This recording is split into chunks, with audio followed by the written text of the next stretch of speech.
মিঠুন চক্রবর্তী এবং দেব আমরা কিন্তু জমজমাট আবারও একটি ছবি পেতে চলেছি। অন্যদিকে মিঠুন চক্রবর্তীর জন্য কিন্তু এবছরটা একটা অনবদ্য বছর, কারণ তিনি কিন্তু অলরেডি শাস্তি সিনেমার শুটিং শেষ করে ফেলেছেন। অন্যদিকে রাজ চক্রবর্তীর ছবি শুটিং চলছে শুভশ্রী এবং ঋত্বিক চক্রবর্তীর সাথে, এবং অফিসিয়ালি আজকে কিন্তু আপডেটস উঠে এসেছে অফিসিয়ালি দেব এবং মিঠুন চক্রবর্তী কিন্তু আবারও ব্যাক করতে চলেছেন প্রজাপতির পরে।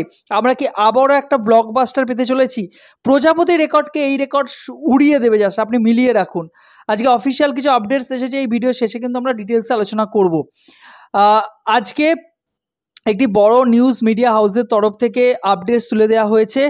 দেব এবং মিঠুন চক্রবর্তী নিয়ে জলঘোলা একটা ছিল বছরের প্রথম থেকেই, সেটা কিন্তু শিওর শট হচ্ছে। হ্যাঁ, অতনু রায়চৌধুরীর প্রোডাকশন হাউসের তরফে অভিজিৎ সেন এবং দেব প্রতি বছর ডিসেম্বর মাসে যে ফ্যামিলি ড্রামা যে ছবিগুলো নিয়ে আসেন, তাদের 4 নম্বর ছবি, অর্থাৎ টনিক প্রজাপতি প্রধানের পরে তাদের 4 নম্বর ছবি, এই ছবির নাম হতে চলেছে প্রতীক্ষা। হ্যাঁ, এই ছবির নাম হবে প্রতীক্ষা, এবং এই ছবিতে দেবের বিপরীতে কিন্তু বাবার ভূমিকায়, আবারও বলছি, প্রজাপতি ছবিতে আমরা বাবার ভূমিকায় মিঠুন চক্রবর্তীকে দেখতে পেয়েছিলাম, এবারও কিন্তু বাবার ভূমিকাতে আমরা মিঠুন চক্রবর্তীকে দেখতে পাবো।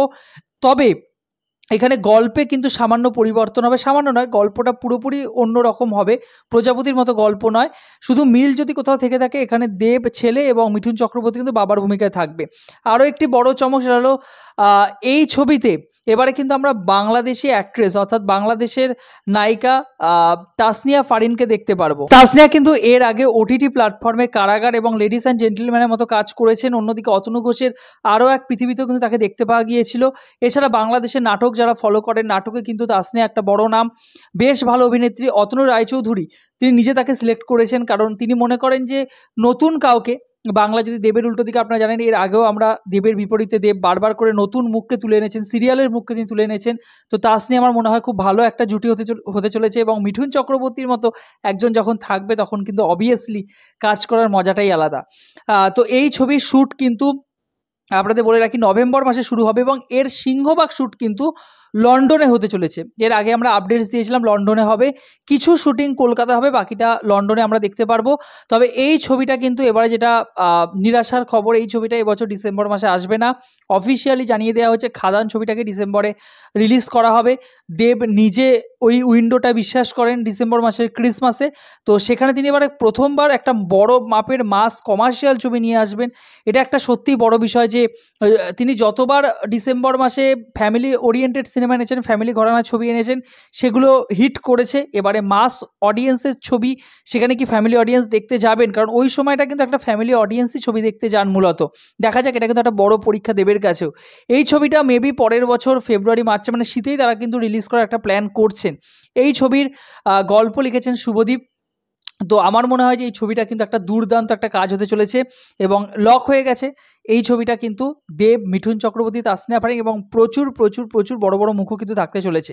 এবার যদি মিঠুন চক্রবর্তীকে নিয়ে সামান্য আলোচনা করা যায়, তো এবছরটা এই মানুষটার জন্য আপনি ভাবুন, এই বছর তার একটা বড় লোকসভা ভোট ছিল, সেখানে তিনি প্রচার করেছেন, নিয়মিত প্রচার করেছেন।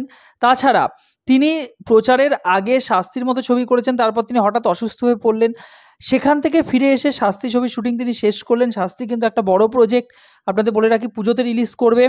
তাছাড়া রাজ চক্রবর্তীর ছবি রয়েছে, রাজ চক্রবর্তীর ছবিটা তিনি শ্যুট করা শুরু করলেন, ওটা একটু এখনও মনে হয় অল্প কিছু সংখ্যক জায়গায় শ্যুট বাকি রয়েছে।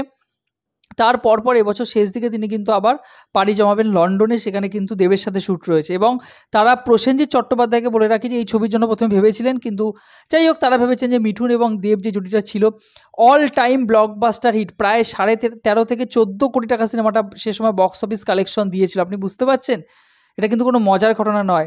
এবার দেখা যাক সেই রেকর্ডটা ভেঙে ফেলে কিনা, 15 কোটি প্লাস হয় কিনা। আমার মন বলছে অবভিয়াসলি হয়ে যাবে।